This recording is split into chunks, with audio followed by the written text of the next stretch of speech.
Isa pong mapagpalang kaorasan po bawat sa atin. Kamusta na po ang bawat sa atin?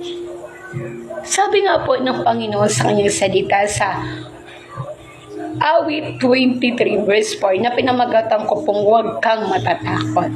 Sabi nga po dito, dumaan man ako sa matindi na libis ng kamatayan, wala akong katatakutan. Pagkat ikay aking kaagapay, ang tungkod mo at pamaloy aking gabay at sanggalan. Pinagpala po ang salita po ng ating Panginoon. Tunay nga po na hindi ibig sabihin na nasa kamay na tayo ng Panginoon ay wala na tayong magiging problema o daranasin na hirap at pagsubok, kundi ang tinutukoy dito matitinding mga pagsubok ay meron tayong Diyos na malalapitan at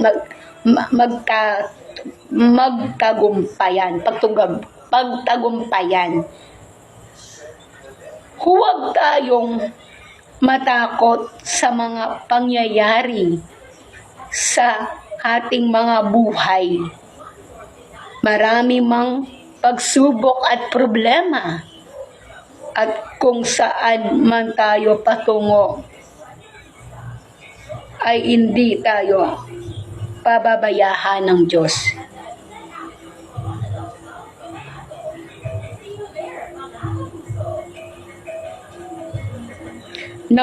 Dahil pangako ng Diyos ay sasamahan niya tayo at gagabayan sa ating mga darahanan. Manalig po tayo sa Panginoon dahil kung sa sarili lang po natin, hindi po natin ito kakayanin. At huwag tayong bumitiw sa ating Panginoon. Kaya anuman po ang ating mararanasan sa mga darating pang mga araw, linggo, buwan at taon, ay magtiwala lamang tayo sa ating Panginoong dahil gagabayan niya tayo anuman ang pagsubok na ating aarapin. God bless you all po. Sa Panginoon po ang pinakamataas na papuri at parangal.